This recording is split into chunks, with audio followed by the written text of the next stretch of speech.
여러분들은 영화를 감상할 때 어떤 요소에 집중하시는 편인가요? 저는 때에 따라 다르지만 대부분 연출을 최우선으로 두는 편입니다. 그 외에도 집중하는 요소라면 촬영이나 각본이 있겠습니다.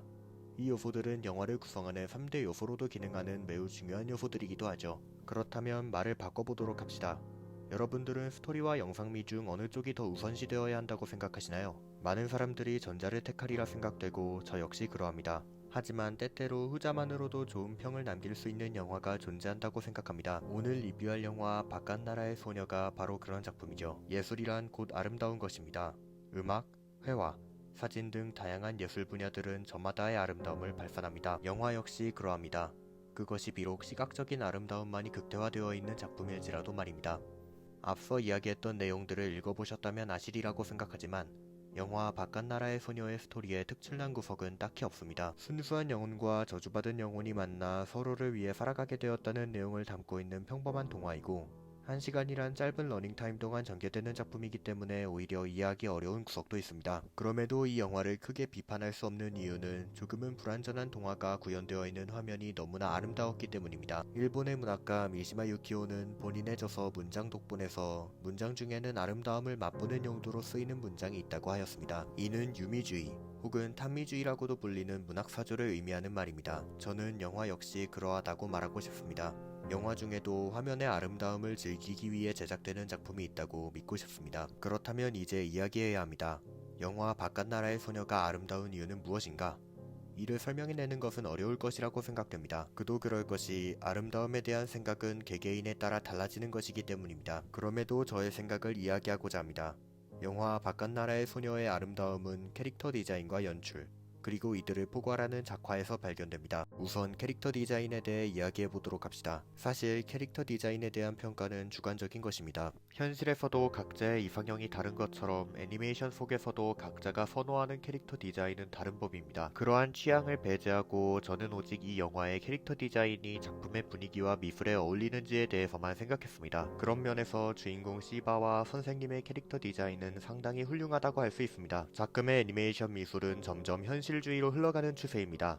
이로 인해 캐릭터 디자인과 미술 간의 분위기가 점점 일치하지 않게 되어버리는 감이 어느 정도 있다고 저는 생각합니다. 그러나 바깥나라의 소녀는 그렇지 않습니다. 우선 바깥나라의 소녀의 미술은 상당히 아름답습니다. 다크 판타지 장르를 표방하고 있는 작품인 만큼 중세적인 분위기를 물씬 풍기는 미술은 저를 충분히 만족시켜 주었습니다. 캐릭터 디자인은 그러한 미술의 분위기와 확실하게 일치합니다. 즉, 캐릭터 디자인을 기본 골자로 한 인물 작화와 미술 간의 이질감이 거의 존재하지 않는 수준입니다. 직접적으로 비교하기에는 조심스러워지지만 지브리 스튜디오의 애니메이션에서 발견되는 것을 바깥나라의 소녀에서도 발견할 수 있었습니다. 미술과 캐릭터 디자인, 각각의 아름다움이 합쳐져 일치의 아름다움을 선사한 것입니다. 그러한 캐릭터 디자인과 미술 위에서 연출이 활약합니다. 바깥나라의 소녀의 연출은 평범한 이야기에 비해 훌륭하다고 할 수 있습니다. 작품 속에 등장하는 다양한 연출들은 시바와 선생님의 관계가 돈독해져가는 과정을 아름답게 그려내었습니다. 그 예시를 몇 가지 들고자 합니다.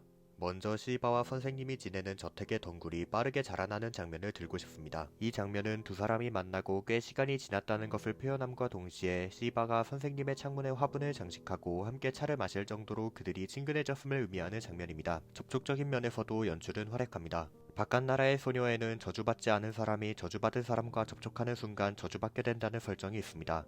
그렇기 때문에 시바와 선생님 모두 서로가 서로에게 접촉하지 않도록 각별히 주의를 기울이는 연출들이 곳곳에 등장합니다. 시바와 선생님이 로켓을 주고받는 장면에서는 손이 강조됩니다. 이는 서로의 관계를 의미합니다. 초반에 두 사람은 서로 접촉하지 않기 위해 로켓에 달려있는 줄을 통해 주고받습니다. 하지만 충분히 관계가 진전되어 있는 후반의 두 사람은 전혀 개의치 않고 손에서 손으로 로켓을 주고받습니다. 뻔할지도 모르지만 확실한 관계 표현의 연출이라고 할 수 있겠습니다. 포옹하는 장면에서도 두 사람의 관계는 확실히 표현됩니다.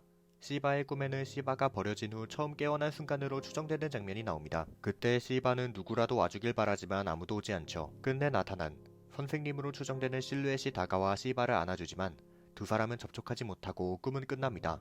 그러나 선생님이 자신을 희생하고자 하였을 때 시바가 이를 거부하자 비로소 두 사람은 서로를 포옹하게 됩니다. 이 역시 시바와 선생님의 관계 진전을 표현하는 연출입니다. 그 외에 감정 표현에 있어서도 연출은 정석적이지만 훌륭한 모습을 보입니다. 휜 꽃잎이 시냇물로 떨어져 가라앉아 버리는 장면을 통해 저주받은 자와 저주받지 않은 자의 사이에 서 있는 선생님의 감정을 표현한 연출이나 저주받은 자들이 계속되는 고통 끝에 나무로 변해버리는 장면에서 나타나는 자신도 그렇게 되어버릴지도 모른다는 시바의 공포를 표현한 연출 등이 바로 그 예시입니다. 이처럼 바깥나라의 소녀의 연출은 정석적이지만 훌륭한 지규적, 은유적 연출을 통해 인물들의 관계와 감정을 묘사해내고 있는 작품입니다.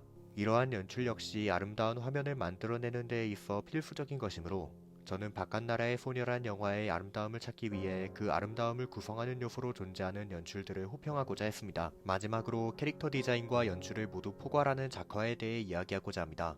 작화는 애니메이션의 알파요 오메가입니다. 아무리 훌륭한 기술들이 존재한다고 하더라도 작화가 없다면 그 기술들은 빛을 보지 못하죠. 바깥나라의 소녀의 작화는 시시각각으로 변화하는 빛이 만들어내는 음영과 인물들이 구사하는 다양하고 사소한 움직임까지 전부 세밀하게 표현해내는 뛰어난 모습을 보여줍니다. 그러한 작화 덕분에 캐릭터 디자인과 연출이라는 훌륭한 기술들은 화면 속에서 살아 움직일 수 있게 됩니다. 저는 다른 오타쿠들처럼 작화를 프레임 단위로 분석해내지는 못합니다. 그런 저마저도 바깥나라의 소녀의 작화가 훌륭하다는 것은 충분히 느낄 수 있었습니다. 여러분들도 그런 작화가 만들어내는 아름다움을 극장의 거대한 스크린에서 만끽하시기를 바라고 또 바랄 뿐입니다.